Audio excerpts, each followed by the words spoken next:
Cancer കേൾക്കുമ്പോൾ തന്നെ പേടി തോന്നിപ്പിക്കുന്നൊരു വാക്ക്. ഈ ക്യാൻസറിൻ്റെ പ്രധാനപ്പെട്ട ലക്ഷണങ്ങൾ എന്തൊക്കെയാണ്? എന്തൊക്കെ സിംറ്റംസ് കാണിക്കുമ്പോൾ നമ്മളതിന് വേണ്ട ഇവാലുവേഷൻ ടെസ്റ്റുകൾ ചെയ്യേണ്ടതുണ്ട്? ഈ ക്യാൻസറിനെ പ്രിവെൻറ്റ് ചെയ്യാനായിട്ട് നമുക്ക് ചെയ്യാവുന്ന ഏറ്റവും സിമ്പിളായിട്ടുള്ളൊരു കാര്യം എന്താണ്? ഇപ്പം ക്യാൻസറിനെ നശിപ്പിക്കാനായിട്ട്, ക്യാൻസർ സെൽസിനെ നശിപ്പിക്കാൻ നമുക്കിപ്പോൾ ഒരു റൂമിലുള്ളവരെ എല്ലാവരെയും പുറത്താക്കണമെന്ന് വിചാരിക്കുക. അവരെല്ലാവരെയും വെടിവെച്ച് കൊല്ലണമെന്നില്ല. അവരെ എല്ലാവരെയും കഴുത്തിന് തള്ളി പുറത്താക്കണമെന്നില്ല. പകരം നമുക്ക് ആ ഫാനിൻ്റെ സ്വിച്ച് ഓഫ് ചെയ്തെന്നാൽ, ആ ലൈറ്റെല്ലാം ഓഫ് ചെയ്ത് കതകും ജനലുകളും എല്ലാം അങ്ങ് അടച്ചിട്ടിട്ടുണ്ടെങ്കിൽ അവർക്കെല്ലാവർക്കും വേണ്ട സന്ദേശം കിട്ടും. അവർ പതുക്കെ അങ്ങ് ഇറങ്ങി പുറത്തു പോകും. ഇതുപോലെ ക്യാൻസർ സെൽസിനെ നമുക്ക് പ്രിവെൻറ്റ് ചെയ്ത് നിർത്താൻ, അല്ലെങ്കിൽ അവരെ പുറത്താക്കാനായിട്ടുള്ള വളരെ നാച്ചുറൽ ആയിട്ടുള്ളൊരു മാർഗമുണ്ട്. അതെന്താണ് എന്നുള്ളത് നമുക്കിന്ന് ഡിസ്കസ് ചെയ്യാം.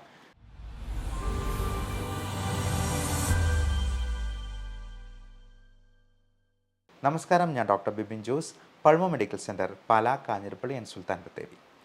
ആദ്യമേ തന്നെ ക്യാൻസറിൻ്റെ ലക്ഷണങ്ങൾ നമുക്കൊന്ന് ചർച്ച ചെയ്യാം.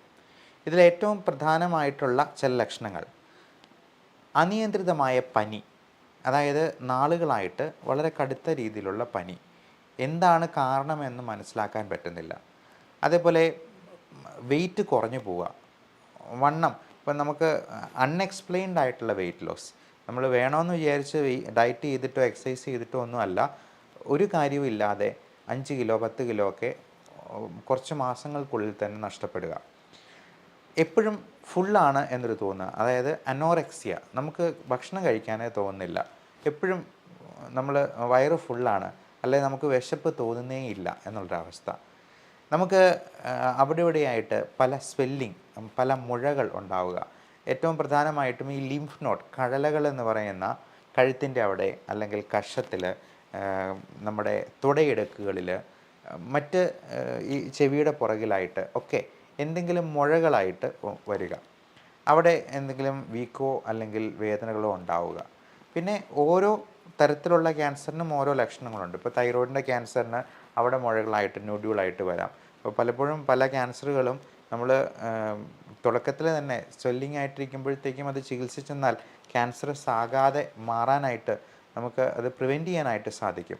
ക്യാൻസർ എന്ന് പറയുന്നത് തന്നെ ഒരു സെല്ലിന്, ഒരു കോശത്തിന്, അല്ലെങ്കിൽ ഒരു ഗ്രൂപ്പ് ഓഫ് സെൽസിന് ഭ്രാന്ത് പിടിച്ചതുപോലെ പെറ്റുപെരുകയാണ്. അത് അൺകൺട്രോൾഡ് പ്രോലിഫറേഷൻ ഓഫ് സെൽസ് എന്നാണ് നമ്മൾ നിയോപ്ലാസം എന്ന ടെർമിനോളജിയിൽ വിശേഷിപ്പിക്കുക. ക്യാൻസറിൻ്റെ മെഡിക്കൽ ടെർമിനോളജിയാണ് ഈ നിയോപ്ലാസം, അല്ലെങ്കിൽ മലിഗ്നൻസി എന്നൊക്കെ പറയാം. അപ്പോൾ അങ്ങനെ എന്തെങ്കിലും ഒരു സ്വെല്ലിംഗ് ഉണ്ടെന്നുണ്ടെങ്കിൽ ഏറ്റവും പെട്ടെന്ന് തന്നെ അതിൻ്റെ ബയോപ്സി, അല്ലെങ്കിൽ മിനിമം ഒരു FNAC ടെസ്റ്റിംഗ് ചെയ്യുക, ഫൈൻ നീഡിൽ ആസ്പിറേഷൻ സൈറ്റോളജി എന്ന് പറയുന്ന ടെസ്റ്റ്. അതുപോലെ സ്ത്രീകൾക്കാണെങ്കിൽ, നമ്മുടെ അമ്മമാർക്കൊക്കെ ആണെങ്കിൽ ഇങ്ങനെയുള്ള എന്തെങ്കിലും സിംറ്റം ഉണ്ടെങ്കിൽ പറയാൻ മടിയാണ്. അപ്പോൾ അവരുടെ ബ്രസ്റ്റിൽ എന്തെങ്കിലും നൊഡ്യൂൾ ഉണ്ടെന്നുണ്ടെങ്കിൽ അത് മക്കളോടെങ്കിലും അത് തുറന്ന് പറയുകയോ, അല്ലെങ്കിൽ മക്കൾ ഇടയ്ക്ക് ചോദിച്ചിട്ടാണെങ്കിലും മനസ്സിലാക്കുക.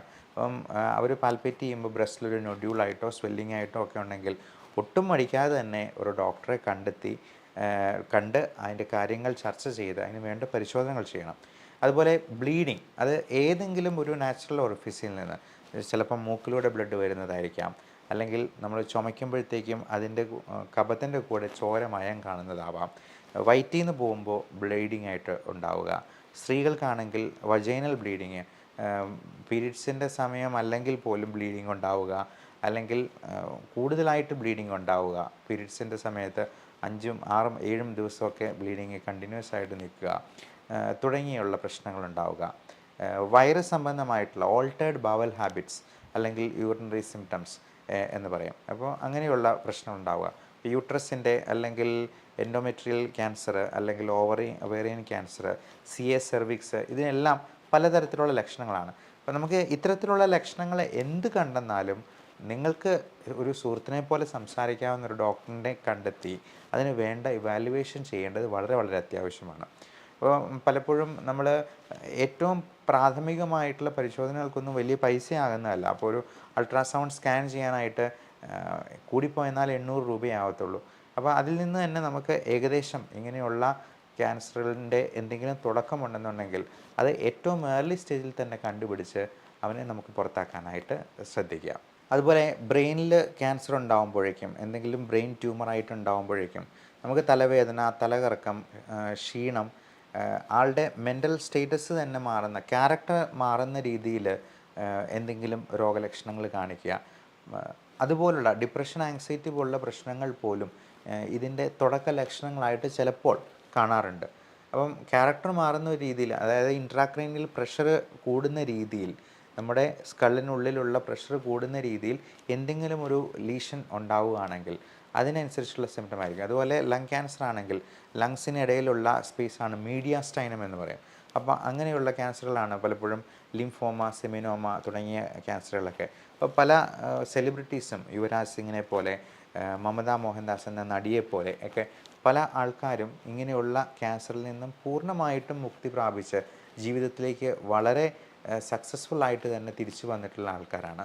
അപ്പോൾ ഇങ്ങനെ എന്ത് സിംറ്റംസ് ഉണ്ടായെന്നാലും നമ്മൾ ഏറ്റവും പ്രാഥമികമായിട്ടുള്ള ഒരു ചെസ്റ്റ് എക്സ്റേ എടുത്ത് നോക്കുന്നതിനോ, അല്ലെങ്കിൽ ഇപ്പോൾ ബ്രെയിൻ റിലേറ്റഡ് ആയിട്ടുള്ള പ്രശ്നമാണെങ്കിൽ ഏറിപ്പോയെന്നാൽ ഒരു CT സ്കാൻ ചെയ്ത് നോക്കുന്നതിനോ ഒന്നും ഒരുപാട് പൈസ ചിലവാക്കേണ്ട ആവശ്യം വരത്തില്ല. നമ്മൾ എന്തെങ്കിലും സംശയകരമായിട്ട് കണ്ടെന്നാൽ മാത്രമേ പെറ്റ് സ്കാൻ എന്ന് പറയുന്ന പോസിട്രോൺ എമിഷൻ ടോമോഗ്രഫി, നമ്മുടെ ശരീരത്തിലെ ഏതെങ്കിലും ഒരു ക്യാൻസർ സെൽ ഉണ്ടെന്നുണ്ടെങ്കിൽ നമുക്ക് കൃത്യമായിട്ട് അറിയാനുള്ള ഒരു സ്കാനിങ്, നൂതനമായിട്ടുള്ളൊരു ടെക്നോളജിയാണ് ഈ പെറ്റ് സ്കാൻ എന്ന് പറയുന്നത്. അപ്പം അനിയന്ത്രിതമായിട്ട് പെറ്റുപെരുകുന്ന, ഇൻക്രീസ്ഡ് ഗ്ലൂക്കോസ് അപ്ടേക്കുള്ള ഏതെങ്കിലും സെൽസോ ഗ്രൂപ്പ് ഓഫ് സെൽസോ ഉണ്ടെന്നുണ്ടെങ്കിൽ നമുക്ക് പെറ്റ് സ്കാനിൽ ഡിറ്റക്ട് ചെയ്യാൻ പറ്റും. അപ്പോൾ എന്തെങ്കിലും സംശയങ്ങളുണ്ടെന്നുണ്ടെങ്കിൽ നമുക്ക് ആ പെറ്റ് സ്കാൻ വഴി അത് പൂർണ്ണമായിട്ടും ദൂരീകരിക്കാനായിട്ട് പ്രത്യേകമായിട്ടും ഓർക്കുക. ഇനി ഈ ക്യാൻസർ പ്രിവെൻറ്റ് ചെയ്യാനായിട്ട് നമ്മൾ എന്തെല്ലാം കാര്യങ്ങൾ ശ്രദ്ധിക്കണമെന്നുള്ളത് ഓർക്കുക. ഏറ്റവും പ്രധാനം നമ്മുടെ ബാഡ് ഹാബിറ്റ്സ് എല്ലാം ഒഴിവാക്കുക എന്നുള്ളതാണ്. ദുശ്ശീലങ്ങൾ, പ്രത്യേകിച്ചും സ്മോക്കിംഗ്, ആൽക്കഹോൾ. ഈ പുകവലിക്കാറ്, എൻ്റെ സുഹൃത്തിന് നല്ല പോലെ വലിക്കുന്നവനാണ്, അവന് ഇതുവരെ ക്യാൻസർ ഉണ്ടായിട്ടില്ല, എന്നാൽ ഒട്ടും വലിക്കാത്ത എനിക്ക് ക്യാൻസർ വന്നല്ലോ എന്ന് പലരും പരാതി പറയാറുണ്ട്. ഒരു ആപ്പിൾ പോലും സോപ്പിട്ട് കഴിക്കുന്ന എനിക്ക് ക്യാൻസർ വന്നു, എന്നാൽ ഡെയിലി 2 പാക്കറ്റ് വലിക്കുന്ന അവന് ക്യാൻസർ വന്നില്ല എന്ന് പറയാം. പലപ്പോഴും നമ്മളിതിന് ഒരു ഉദാഹരണം പറയുക, നമ്മൾ ബൈക്ക് ഓടിക്കുമ്പോഴത്തേക്കും ഹെൽമെറ്റ് വെക്കാൻ പറയുന്നത് തല സേഫായിരിക്കാൻ വേണ്ടിയാണ്. എന്നാൽ ഹെൽമെറ്റ് വെച്ചിട്ടുള്ള ആൾക്കാരും അപകടത്തിൽ മരിക്കുന്നുണ്ട്. പക്ഷേ നമ്മൾ ഹെൽമെറ്റ് വെച്ച് പോയി കഴിഞ്ഞാൽ അപകടം ഉണ്ടായെന്നാലും നമ്മുടെ ജീവൻ രക്ഷിക്കാനായിട്ട് നമുക്ക് കഴിഞ്ഞേക്കും. പലപ്പോഴും ചെറിയ ഇഞ്ചുറീസ് കൊണ്ട് തന്നെ നമുക്ക് രക്ഷപ്പെട്ടു പോകാൻ പറ്റിയേക്കും. എന്ന് പറഞ്ഞതുപോലെയാണ് നമ്മൾ സ്മോക്കിംഗ്, ആൽക്കഹോൾ പോലുള്ള പ്രശ്നങ്ങൾ അല്ലെങ്കിൽ ദുശീലങ്ങൾ ഉപേക്ഷിച്ചെന്നാൽ നമുക്ക് ക്യാൻസർ വരാനുള്ള സാധ്യത കുറവാണ് എന്നുള്ളത് പല പഠനങ്ങളിലും വളരെ വ്യക്തമായിട്ട് തന്നെ തെളിയിക്കപ്പെട്ടുള്ളതാണ്. ഇനി വളരെ ഭാഗ്യശാലികളായിട്ടുള്ള ആൾക്കാരുണ്ടാവാം, നല്ല പുകവലിച്ച് നല്ല ഡ്രിങ്ക്സും കഴിച്ച് 75-80 വയസ്സ് വരെയൊക്കെ ജീവിച്ചിട്ടുള്ള ഭാഗ്യശാലികളായിട്ടുള്ള ആൾക്കാരെ നമ്മൾ കണ്ടിട്ടുണ്ടാവാം. പക്ഷേ നമുക്ക് നമ്മുടെ ജീവിതം വെച്ച് എന്തിനങ്ങനെ ഒരു റിസ്ക് എടുക്കുന്നു? എല്ലാവരും സന്തോഷമായിട്ട് ഏറ്റവും ആയുസ് എൻജോയ് ചെയ്ത് തന്നെ ജീവിക്കാനായിട്ട് നോക്കുകയല്ല ചെയ്യേണ്ടത്. അതുപോലെ നമ്മൾ കഴിക്കുന്ന ഭക്ഷണത്തിൽ പലപ്പോഴും പല രീതിയിലുള്ള മാലിന്യങ്ങളും കണ്ടാമിനേഷനും ഉണ്ടാകുന്നത് വഴി അത് ഒരു ക്യാൻസർ സെല്ലിനെ സ്റ്റിമുലേറ്റ് ചെയ്യാൻ പാകത്തിനാണ്. നമുക്ക് ഏറ്റവും കേരളീയരുടെ ദേശീയ ഭക്ഷണമായിട്ടുള്ള പൊറോട്ടയും ബീഫും തന്നെ എടുക്കാം. ഈ പൊറോട്ട എന്ന് പറയുന്നത് മൈദയാണ്. മൈദ എന്ന് പറയുന്നത് വളരെ ഹൈ ഗ്ലൈസിമിക് ഇൻഡെക്സ് ഉള്ളൊരു സാധനമാണ്. അതുപോലെ റെഡ് മീറ്റ് ഗണത്തിൽപ്പെടുന്ന അത് ബീഫ്, പോർക്ക്, മട്ടൺ തുടങ്ങിയ ഇറച്ചികളെല്ലാം നമ്മൾ ആനിമൽ പ്രോട്ടീൻ ഒരുപാട് കൂടുതൽ കഴിക്കുന്നത് തീർച്ചയായിട്ടും ഓൺഗോ ജീൻസിനെ സ്റ്റിമുലേറ്റ് ചെയ്യാനായിട്ടൊരു കാരണമാകാറുണ്ട്. അതേപോലെ തന്നെ സ്വീറ്റ്സിൻ്റെ കൺസപ്ഷൻ, ബേക്കറി സാധനങ്ങളായിട്ടുള്ള ഇപ്പം ചോക്ലേറ്റ് ആണെങ്കിലും ഒത്തിരി മധുരമുള്ള സാധനങ്ങളാണെങ്കിലും ഒരുപാട് കഴിക്കുന്നത് നമുക്ക് ക്യാൻസർ സെൽസിനെ സ്റ്റിമുലേറ്റ് ചെയ്യാൻ കാരണമാകും. അപ്പോൾ ആഹാരശീലങ്ങളിൽ കൂടുതലായിട്ടും നമ്മൾ പച്ചക്കറികളും ഇലക്കറികളും അധികം മധുരമില്ലാത്ത പഴങ്ങളും ഉൾപ്പെടുത്താനായിട്ട് ശ്രദ്ധിക്കുക. പഴങ്ങൾ നമ്മുടെ തൊടിയിൽ തന്നെ വളരുന്ന വൃക്ഷങ്ങളിൽ നിന്ന് കിട്ടുന്ന പഴങ്ങളാകാൻ പ്രത്യേകമായിട്ടും ശ്രദ്ധിക്കുക. നമ്മൾ ഒരുപാട് കണ്ടാമിനേറ്റഡ് ആയിട്ടുള്ള കെമിക്കൽസ് ഉപയോഗിച്ചിട്ടുള്ള സാധനങ്ങൾ കഴിവതും ഉപയോഗിക്കാതിരിക്കുക. ഇനി ഈ ക്യാൻസറിനെ എല്ലാം പ്രിവെൻറ്റ് ചെയ്യാനായിട്ടുള്ള ഒരു അത്ഭുത പ്രതിഭാസമാണ് ഓട്ടോഫേജി എന്ന് പറയുന്നത്. അത് 2016 നോബൽ പ്രൈസ് കിട്ടിയിട്ടുള്ള വളരെ വിപ്ലവകരമായിട്ടുള്ളൊരു കണ്ടുപിടുത്തമായിരുന്നു. യാഷിനോറി ഓസുമി എന്ന് പറയുന്ന ജാപ്പനീസ് ശാസ്ത്രജ്ഞൻ, അദ്ദേഹത്തിന് ഫിസിയോളജി ഓഫ് മെഡിസിനിൽ നോബൽ പ്രൈസ് 2016 ഏതാണ്ട് 6-7 വർഷങ്ങൾക്ക് മുൻപ് കിട്ടിയിരിക്കുന്ന വളരെ വിപ്ലവകരമായിട്ടുള്ള ഈ കണ്ടുപിടുത്തത്തിന് ഓട്ടോഫേജി എന്നാണ് പേര് പറയുക. ഓട്ടോഫേജി എന്ന് പറഞ്ഞാൽ മറ്റൊന്നുമല്ല, നമ്മുടെ സെൽസിനെ, ക്യാൻസർ സെൽസിനെ നമ്മുടെ തന്നെ കോശങ്ങൾ തന്നെ കാർന്ന് തിന്നുന്ന ഒരവസ്ഥ. അതായത് അവരെ സ്റ്റാർവ് ചെയ്ത് അവരെ പട്ടിണിക്കിട്ട് കൊല്ലുക എന്നുള്ളത്. അതിന് വേറൊന്നുമല്ല, നമ്മൾ കൃത്യമായിട്ടുള്ള ഫാസ്റ്റിംഗ് അനുഷ്ഠിക്കുക എന്നുള്ളതാണ്. നമ്മളൊരു 16-18 മണിക്കൂർ ഒരു ദിവസം നമുക്ക് കൊടുക്കാൻ, ഫാസ്റ്റിങ്ങിന് വേണ്ടി കൊടുക്കാൻ പറ്റുവാണെന്നുണ്ടെങ്കിൽ അത് മാത്രം മതി ഓട്ടോഫേജി എന്ന പ്രതിഭാസം വഴി നമ്മുടെ ക്യാൻസർ സെൽസിനെ കൊന്നൊടുക്കാൻ എന്നുള്ളതാണ്. അപ്പോൾ മാസത്തിലൊരിക്കലോ അല്ലെങ്കിൽ ഒരു 3 മാസത്തിലൊരിക്കലോ എങ്കിലും ഈ പറയുന്ന ഇൻ്റർമിറ്റൻറ്റ് ഫാസ്റ്റിംഗ്, അത് 16 മണിക്കൂറോ 18 മണിക്കൂറോ എങ്കിലും നമുക്ക് അനുഷ്ഠിക്കാൻ കഴിയുവാണെങ്കിൽ അത് തന്നെ നമ്മുടെ ക്യാൻസറിനെ പ്രതിരോധിക്കാനായിട്ട് ഏറ്റവും വളരെ സഹായിക്കുന്ന ഒരു സംഗതിയാണ് എന്നുള്ളത് ഓർക്കുക.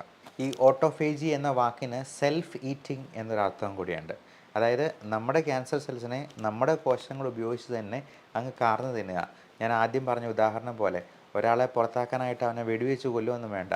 അവിടുത്തെ ലൈറ്റും ഫാനും ഒക്കെ അങ്ങ് ഓഫ് ചെയ്ത് കഴിഞ്ഞിട്ട് ആ കതവും അങ്ങ് അടച്ചിട്ട് കഴിഞ്ഞിട്ടുണ്ടെന്നുണ്ടെങ്കിൽ, ജനലും എല്ലാം അടച്ചിട്ട് കഴിഞ്ഞിട്ടുണ്ടെങ്കിൽ അവന് തന്നെ മനസ്സിലാക്കും ഇറങ്ങിപ്പോകാനുള്ള സമയമായി എന്നുള്ളത്.